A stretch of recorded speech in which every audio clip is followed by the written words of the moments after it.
We don't cry over spilled milk. That goes for most of us. Yeah. Some of the younger ones still. Actually, I pretty much do too. When it's a whole glass of milk at the table. So we have these small cups, and these are the cups that I would like for them to use. Their favorite cups are the huge ones. Yeah. Like this is more than an adult should drink Maybe in a like, sitting. is it a liter? So yeah, when a whole one of those, like it's like half a gallon of milk Mm-hmm. all over the table and the floor. Yep. It's like a flood.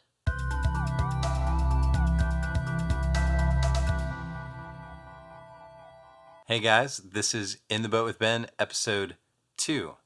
I am Ben, and with me is the lovely Rachel. Hey guys. Today we're going to be answering the question, is it okay for my kids to make mistakes?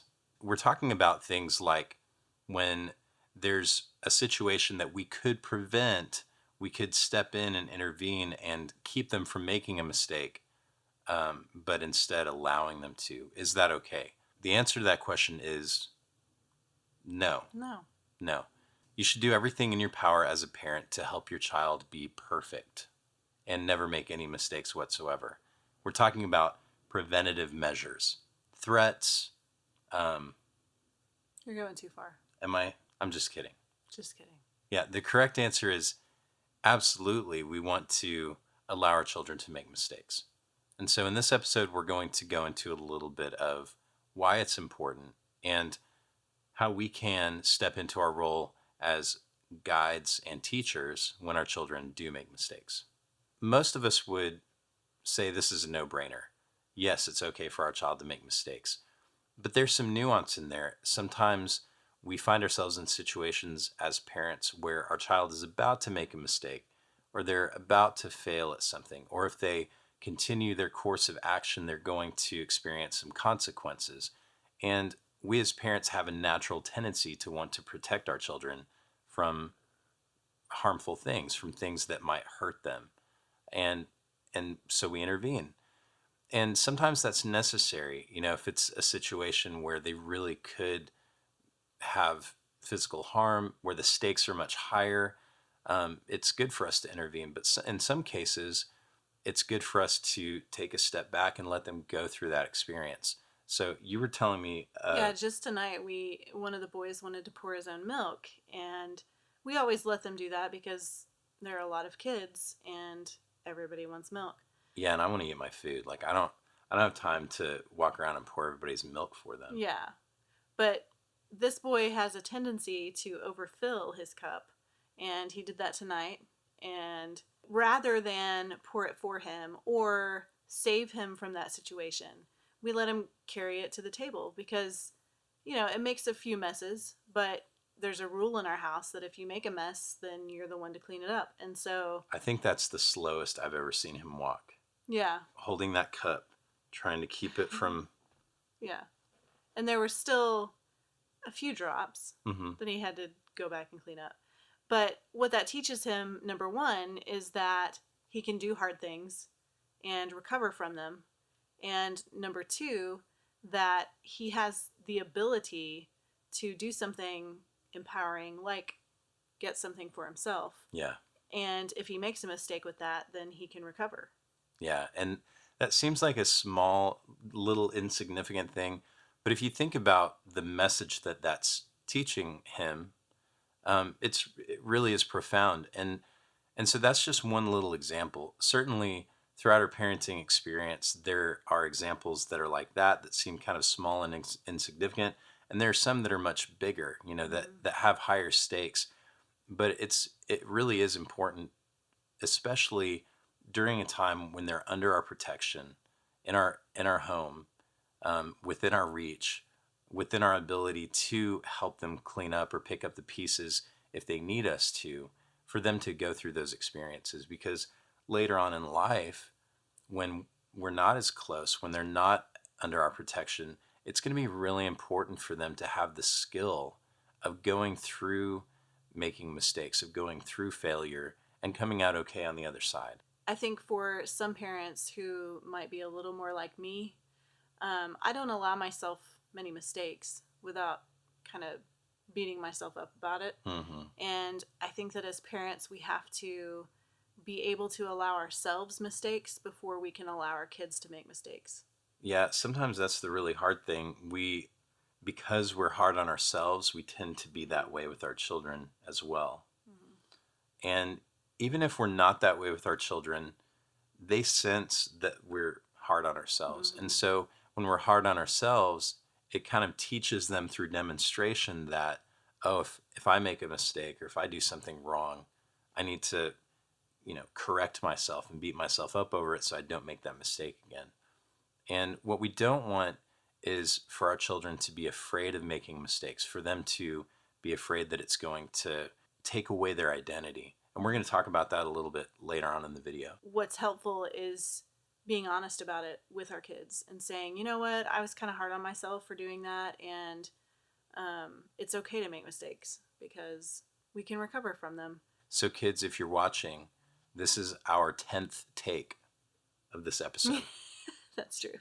And Daddy was a real grouch. Yes. And I'm sorry. Mm-hmm. So, one of the things we can do as parents to help our children navigate mistakes and gain some experience with them is to actually anticipate situations where they may experience mistakes or failure. It doesn't take much. If you just think about, okay, what are they going to be going through throughout their day? Are they involved in some kind of a sporting event? Are they going to take a test at school?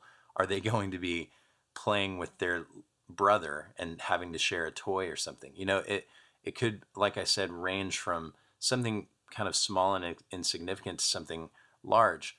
But if we anticipate that, we can prepare ourselves for what they might experience so that we can observe them going through that experience, and then we're prepared to walk them through what happened on the other side of that. Using the milk example again, if we knew that he was likely going to overfill his cup and that he was likely going to be spilling stuff along the way, we don't have to come in and say, oh, you're spilling stuff, be careful, be careful. He knows what's going on.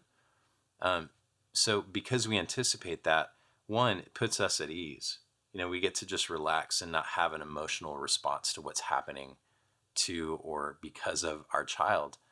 And then after the fact, we get to say, hey, you saw what happened there, right? With the milk. You know what you need to do. And you know that that's okay, right? We don't cry over spilled milk. That goes for most of us. Yeah. Some of the younger ones still. Actually, I pretty much do too. When it's a whole glass of milk at the table. So we have these small cups, and these are the cups that I would like for them to use. Their favorite cups are the huge ones. Yeah. Like this is more than an adult should drink Maybe in a like, sitting. Is it a liter? So yeah, when a whole one of those, like it's like half a gallon of milk, all over the table and the floor. Yep. It's like a flood. So the really important thing is after they go through that experience, you want to help them maintain their identity. It's really important to remind our children that who they are, their self-worth, their value to us, how much we love them and support them and care about them doesn't have anything to do with their failure or their mistake. It's really important for us to reinforce that for our children, that we love them, that we support them, that we're there for them, and that who they are is not influenced by their failures and their mistakes. Yeah, I always try to talk with them about how our mistakes are just opportunities to learn and to grow. And if we let ourselves be flattened by those mistakes, then we are not moving forward. And the truth is, mistakes and failure are part of life. It's something that we need to experience. It's not a negative thing. It really, in a lot of ways, is positive because when you go through that experience, you learn things. It's useful information for the next time you try it, because you went through that experience and you experienced failure and you made some mistakes. Now you know what works and you know what doesn't work. You might not know completely what works, but you know what doesn't work, and so you're not going to try that again. So finally, something that we want to avoid is an "I told you so" attitude. For example, when our 3-year-old twin is standing up in his chair and I say, you should probably sit down. You could get hurt if you fall out of your chair. And he doesn't listen, and he promptly falls out of his chair and hurts himself. It can look like saying, that wouldn't have happened if you had just listened to me and sat on your bottom. Saying I told you so after the fact reinforces an unhealthy idea, and that's that they have to depend on the input of others in order to make good assessments of the situations they're in. Our input, when we give it, is there to help them see that before it happens. But after the fact, if we say, I told you so, the message that they get is, oh, I'm not capable of making the determination of whether or not what I'm doing is safe. And so they become dependent on our input. And that can have really bad implications down the road when they're faced with bigger and bigger decisions. We want to allow our children to make mistakes. We want them to go through those experiences so they can develop the skill of experiencing mistakes and experiencing failure, understanding that their identity is not attached to that, and being able to learn from those things so they can move forward and do better for themselves. All right, thank you guys for tuning in to In the Boat with Ben TV. If you want more content like this, you can go to intheboatwithben.com and you can listen to our podcast there. If you want to watch more videos like this, subscribe to our YouTube channel. I'm an entrepreneur, so I should be able to just take a break whenever I want to and go and spend some time with my family. I should be able to do those things. That's why I'm working for myself. And really what's true is when you work for yourself, when you're an entrepreneur, you have to have more self-discipline. You have to have even better secure boundaries to maintain that focus.